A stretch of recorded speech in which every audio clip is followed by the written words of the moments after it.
In the last video, I showed you what a neuron looked like, and we talked about the different parts of a neuron.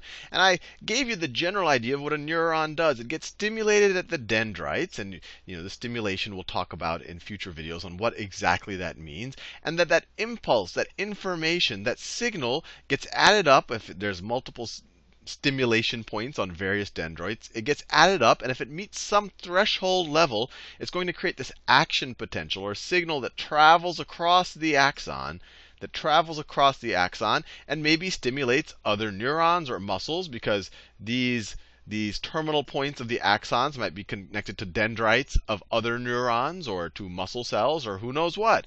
But what I want to do in this video is to kind of lay the building blocks for exactly what this signal is, or how does a neuron actually transmit this information across the axon, or really how does it go from the dendrite all the way to the axon. And before I actually even talk about that, we need to kind of lay the ground rules of, or a ground understanding of the actual voltage potential across the membrane of a neuron. And actually, all cells have some voltage potential difference, but it's especially relevant when we talk about a neuron and its ability to send signals. So let's zoom in on a neuron's cell.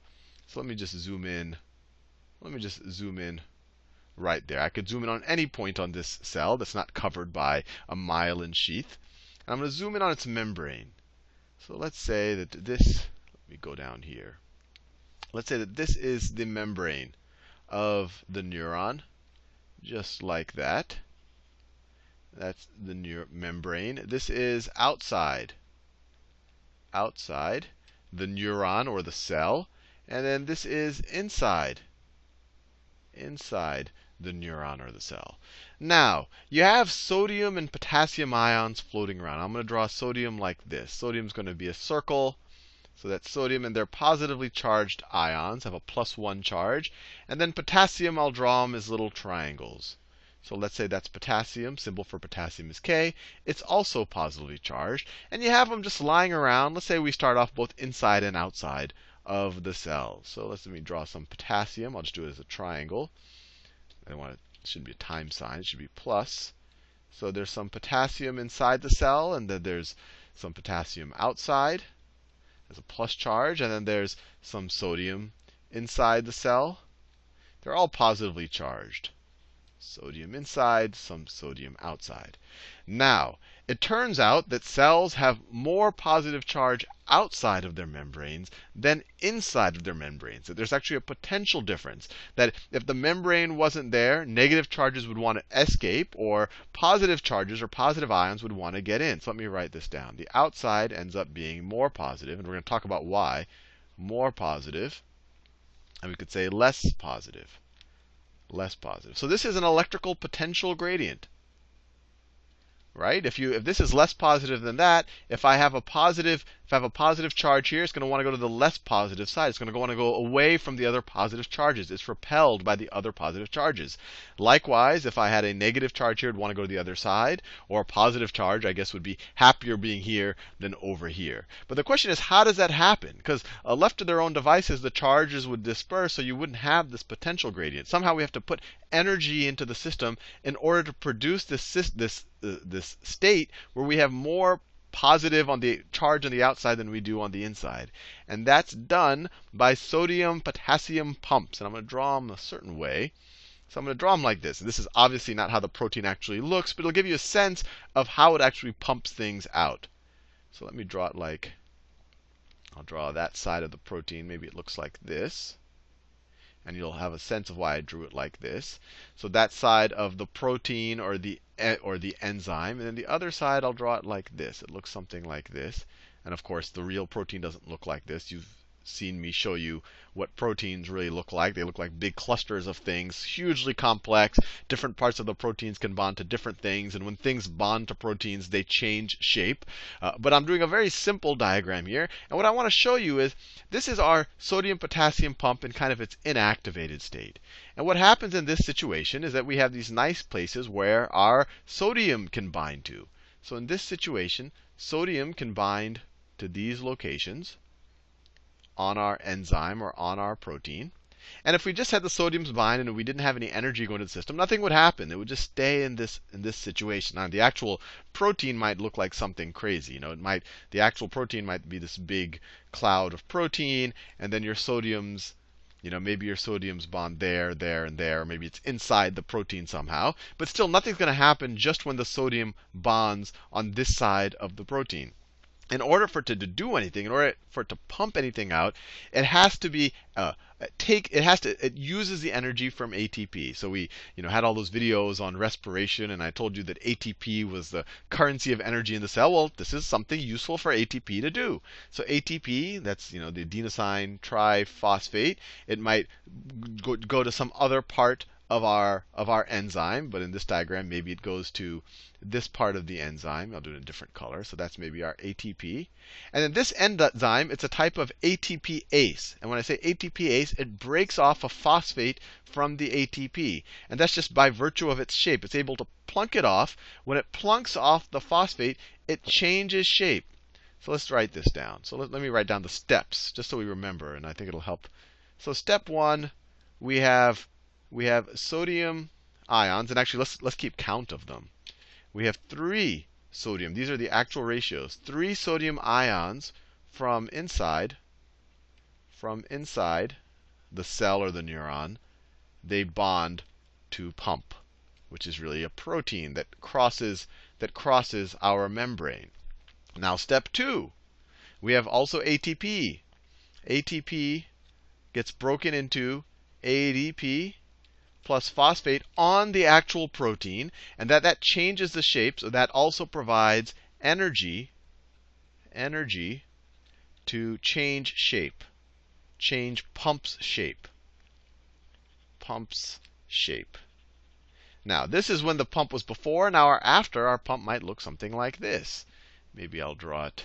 Let me clear out some space right here. I'll draw the after pump right there. Clear that out.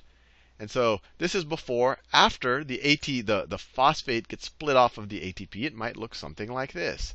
Instead of being in that configuration, it kind of opens in the other direction. So now it might look something like this. And of course, it's carrying these phosphate groups. They have positive charge.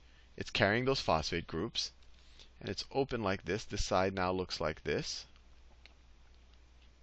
So now the phosphates are released to the outside. So they've been pumped to the outside. Remember, this required energy because it's going against the natural gradient. You're taking positive charge and you're pushing them to an environment that is even more positive. And you're also taking it to an environment where there's already a lot of sodium, and you're putting more sodium there. So you're going against the charge gradient, and you're going against the sodium gradient. But now, I guess we call it step 3, the sodium gets released outside the cell.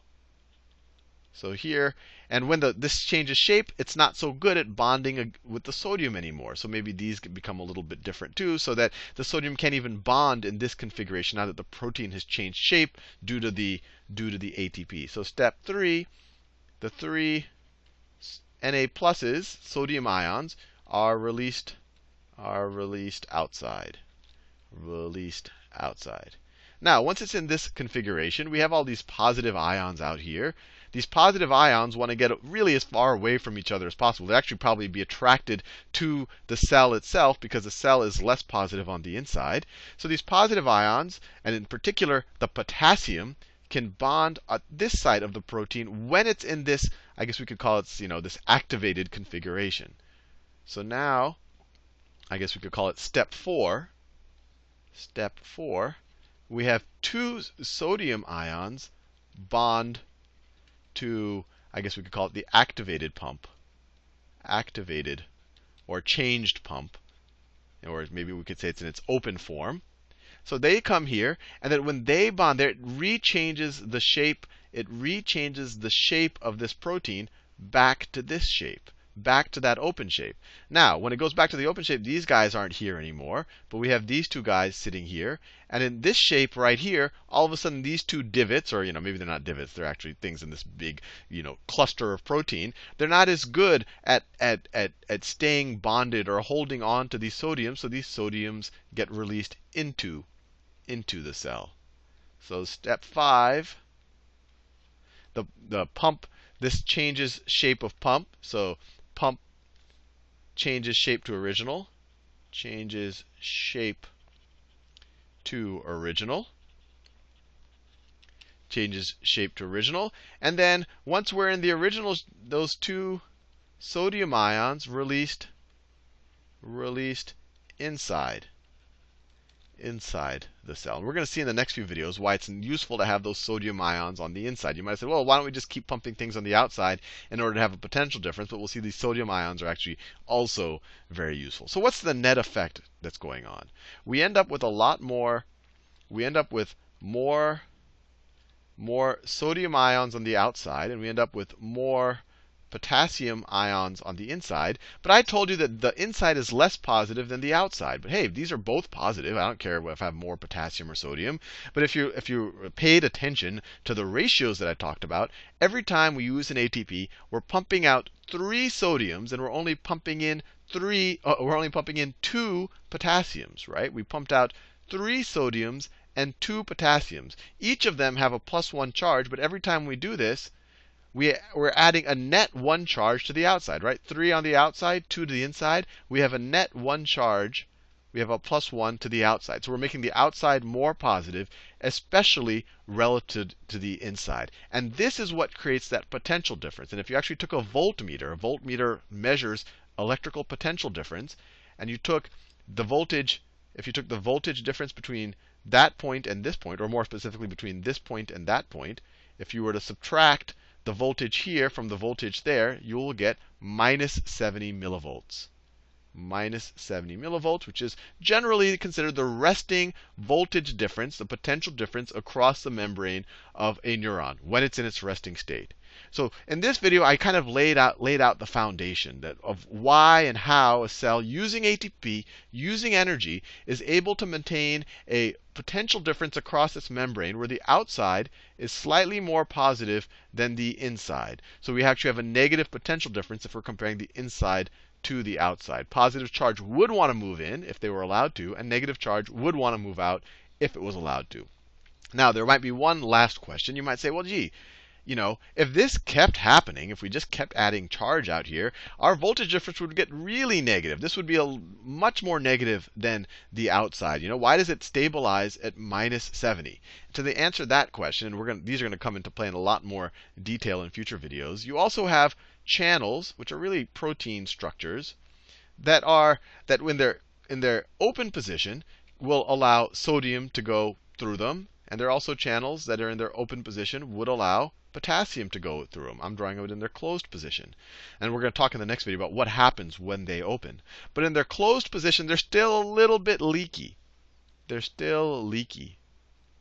And if, say, the concentration of potassium becomes too high down here, and too high meaning, when they start to reach this threshold of -70 millivolts, or even better, when the sodium gets too high out there, a few of them will start to leak down. When the concentration gets really high, and this is really positive just because of the electrical potential, some of them will just be shoved through. So it'll keep us right around -70 millivolts. And if we go below, maybe some of the potassium gets leaked through the other way. So even though when these are shut, if it becomes too ridiculous, if we go to -80 millivolts or -90 millivolts, all of a sudden there'd be a huge incentive for some of this stuff to leak through their respective channels. So that's what allows us to stay at that stable voltage potential. In the next video, we're going to see what happens to this voltage potential when the neuron is actually stimulated.